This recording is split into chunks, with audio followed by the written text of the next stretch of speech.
Next, we'll move into our hexapods. More body parts, fewer legs, basically.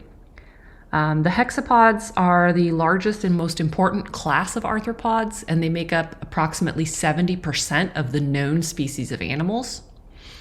They have 3 body parts instead of 2. They have 1 pair of antennae, generally 3 pairs of legs. So 3 body parts, 6 legs, contrasted with 2 body parts and 8 legs of the Chelicerata. And some hexapods, which we'll also call insects, that's the group we're talking about here, can have wings, and they will have either 0, 1, or 2 pairs of wings. Typically, we talk about insects or hexapods because they serve as vectors for disease, or they can cause envenomation. Our first group of insects are the Diptera. They have a single pair of wings, 2 wings, Diptera. They have modifications to their mouth parts, some do, that can allow for the piercing of skin. Included in the Diptera would be mosquitoes, sandflies, black flies, tsetse flies, which, as we've discussed throughout the term, can serve as vectors for numerous diseases. So again, Diptera, 1 pair of wings. Diptera, 2 wings total, 1 pair. This group also includes some of our other flies. So horseflies and deer flies can attack animals.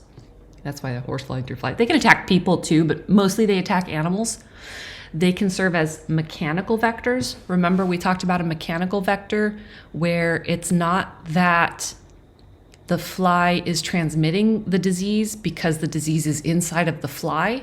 It's transmitting the disease because it's carrying it on its body. So like it walked in bacteria, it's carrying the bacteria, then it walks on you and deposits the bacteria. But these flies bite, horseflies and deer flies. So for the most part, you're looking at deep wounds. We have our muscoid flies, which includes house flies. Tsetse flies are also in this same group. House flies don't bite, but they do serve as mechanical vectors. So they can step on bacteria, step on your food, and transmit bacteria that way. Tsetse flies, of course, bite. We talked about them as the vectors for sleeping sickness, trypanosomiasis. And then there are the flies that we call the myiasis-causing flies. Bot fly. These are bot flies. So if you know what a bot fly is, bot flies are flies where the larvae live parasitically in the animal. Of course, we're talking about humans. So this is a patient who has a bot fly. He doesn't look as distressed about it as I would be. I would be horrified. In the US, we typically don't see like bot flies just because a person like got a bot fly. Typically, if you have a patient with a bot fly, it's going to be travel associated. So tropical areas usually. It's not dangerous. It doesn't feel good. It's difficult to remove because they have barbs that will cause them to like rip up the tissue. Generally, what they recommend you do if you want to get rid of your bot fly is you would coat, there's going to be like an opening. They breathe through this opening in the tissue. You just like coat it with Vaseline. You suffocate them. You want to be careful to not break them because that could lead to an infection. You want to remove them intact as much as possible. Apparently, entomologists, and I don't know this firsthand, this is the rumor I hear about entomologists. Apparently, they consider it a badge of honor if they have raised a bot fly. So I'm not an entomologist. I don't consider that a badge of honor. I consider that weird and not something that I ever want to experience in my life. But there you go. It's a possibility. Our next insects are the lice. There are several species of lice that can suck blood. Body lice are not terribly common in areas that have appropriate personal hygiene. Basically, if you're able to routinely wash your body and wash your clothing, you're very unlikely to have body lice. But we did talk about body lice as their ability to spread things like rickettsia and some of the spirochetes that cause relapsing fever. Head lice are closely related, but they're not often implicated in disease transmission. And head lice, again, it tends to be mostly an infestation. We see it commonly in children. They will cause itching, and really that's about it. They're not known to transmit disease. Pubic lice, I don't know why it says house. It should be not crab house, it should be crab louse. So pubic louse or crab louse is what they're called. They live in the pubic and perianal areas. Again, they're not often thought of as transmitting disease. The infestation is what people are worried about. Lice are found worldwide. Again, as I mentioned, head lice are often associated with school children. Pubic lice are transmitted sexually or by contaminated toilet seats or clothing. Body lice are found on clothing. They'll return to clothing after feeding. They all cause itching, red bumps, and of course, if anywhere there's itching, there's the potential for secondary infections. But remember, body lice can transmit disease. Lice, especially head lice, are often diagnosed by the presence of the lice in the hair or the eggs on the hair follicles. Nits are often found on the hair follicles or clothing. I don't know if you remember when you were in elementary school. I know when I was in elementary school, the school nurse would come around every so often and I felt like I was a baby monkey being checked for by my mom for insects, but it happens. Various shampoos are pretty good at removing specifically head lice. The challenge is that the eggs have to be removed. So if you ever did have head lice, you probably did the shampoo to kill the adults, and then maybe your parents sat through and took the comb and got the nits off your hair. When possible, shaving hair is helpful. I would not have wanted my head shaved, but some people don't care, so they'll shave their head. Lice can survive for up to 2 weeks in the environment without a meal. So it's important that if head lice are found in the home, all bedding, all surfaces are also decontaminated. Similar for pubic lice, there are some lotions, but shaving the area is helpful because the lice don't have anything to hold on to, and there's no hair for the eggs to be attached to. That can pretty much get rid of that infestation. Good hygiene and surveillance are important for prevention. Fleas. If you're a pet owner, you're probably well aware of fleas. They are small, wingless insects. They have long legs, as shown in this image, that they use for jumping. Many species are adapted to a particular host. That would be their preferred host. However, they will almost certainly happily feed on humans if humans are available.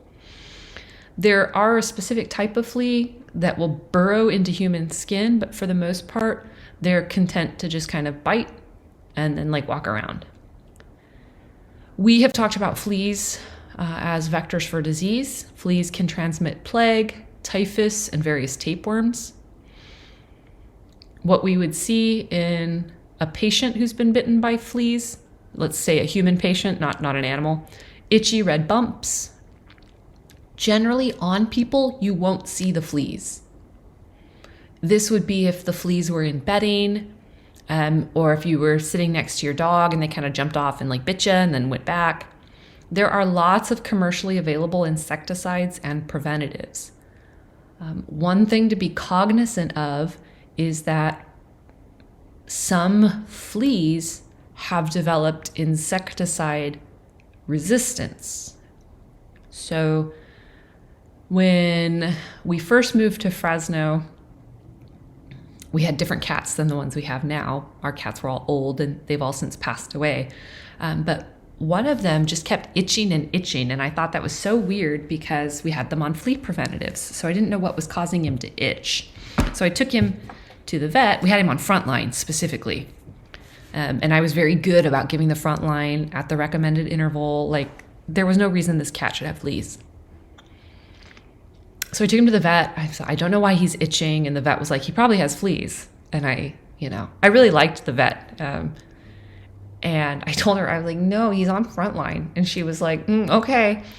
And she took the flea comb and brushed it down his back, one stroke down his back, and pulled off a flea. She was, he has fleas. And I was like, but the Frontline, I'm spending all this money on Frontline. She goes, oh, a lot of the fleas in the Fresno area are Frontline resistant. I was like, cool, thanks. So she gave me a different flea medicine, and it cleared up. It cleared up his infestation. And it turned out that our other cat also had fleas, but she wasn't itchy. So we gave her the same medicine. All these dead fleas came off, and I was like, oh, I was so grossed out. He was itchy. She was not. Both covered in fleas. It was horrible. So just be cognizant of that. Even if you are giving preventatives, there are some fleas in the Fresno area that are resistant. Next, we'll move into the true bugs. So bugs is actually a real taxonomic classification. It does not mean all insects, but it's their own particular order. There are two bugs that we worry about as either disease transmission or because they bite you, bed bugs and kissing bugs. They have a long proboscis for sucking blood. Bed bugs, shown in this image here, can't fly. They don't have wings. Kissing bugs can. So these bugs are nocturnal and they feed on most mammals. Bed bugs are found worldwide. Kissing bugs are limited to the Americas. Bed bugs don't transmit disease. Kissing bugs do. Remember, kissing bugs we talked about as being the vectors for Chagas disease, the other trypanosoma in the US. Bed bugs often bite on the trunk, so you would see a pattern of bites along the body. Kissing bugs prefer the face. With bed bugs, again, you're not worried so much about disease transmission. It's just really gross, the idea of bugs coming out at night and biting you. But the bites are itchy, or they can be itchy and irritating, and so that could lead to scratching and potentially secondary infection. Repeated exposure to bed bugs could potentially lead to anaphylactic reactions. But generally, if a patient presents with bed bug bites, you're talking about topical pain and itch relief until the bites heal and the patient gets rid of the bed bugs. But as with fleas, bed bugs are also becoming resistant to some insecticides. Bed bugs, never had them. I've never had bed bugs, never seen a bed bug in real life. But my understanding is that a bed bug infestation in the home is the most difficult and expensive infestation to get rid of. So if you can keep bed bugs out of your house, you will save yourself a lot of money and frustration. Our last group of organisms that we are going to talk about in this class, welcome to the end of the semester, are the stinging insects.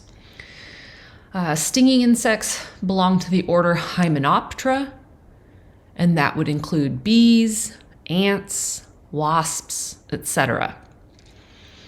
These are not associated with transmitting infectious agents. Instead, we talk about an envenomation. They inject venom. Female members of the Hymenoptera have a modified ovipositor that serves as both an egg-laying apparatus and a stinger. Many of the Hymenoptera have complex social systems with elaborate hives and nests. Not all, there are some solitary species, but many will have a complex social system. Bees, wasps, hornets, yellow jackets, they will sting and inject venom. Fire ants, hate them. I hate fire ants. Hate them. I lived in Texas for like 8 years, and every time it would rain, these little buggers would move into my backyard and build like a foot-tall mound in a day. And then what they do is they bite you and sting you. So you'll like feel this pinch and you'll look down and your foot and the head is like solid, right? Because it's like biting you, and then you can see their abdomen moving and they're like stinging you at the same time. And man, does that hurt. That's why they're called fire ants. It burns. So I don't like killing things normally, but I was not sad to get rid of their mounds every time they showed up. Fire ants aren't as common in the valley, but there are some on the Fresno State campus. I'm not going to tell you where, but they're there. Just trust me. In the US, anywhere from 50 to 100 people die annually because of a reaction to the stings. Usually it's an anaphylaxis. It's an allergic reaction to the sting. Sometimes though, if a person has disturbed a hive or a nest or an ant mound, and a lot of the insects come out, that can cause a toxic reaction in the patient. So there is going to be a max number of stings a body will tolerate. Depending on the body, it's a different number of stings. But in some patients who have allergy to bee stings or wasp stings or whatever, a single sting can lead to death. If a patient is stung by a member of the Hymenoptera, the stinger should be removed immediately. Most of the Hymenoptera do not leave their stinger behind. Honeybees do. And if you've ever been stung by a honeybee, they will sting you and then fly away, leaving their stinger embedded and like pulling off their abdomen and killing themselves. So I guess their last ditch effort of anger, like before they die, was to hurt you. But if that happens, and if you're not a big baby like me, you can actually watch, and it is continuing to pump venom in until you actually remove the stinger. I have been stung by a bee exactly one time. I was a grown adult. Honestly, I think I was like 35. I'm an adult. And I cried. It really hurt. I guess I have a low pain tolerance. But I did not sit and watch it keep going. I was like, please help me get this stinger out of my body. It was on my arm. But yeah, I didn't like it. Was not a fan. Removed the stinger immediately. I'm very lucky that I am not allergic to bee stings, so I did not experience an anaphylactic reaction. Patients who do experience anaphylaxis should be given epinephrine as quickly as possible to help counteract that. So if you or a family member are known to have an allergy to bee stings, you should always carry an EpiPen with you and be comfortable using that if necessary.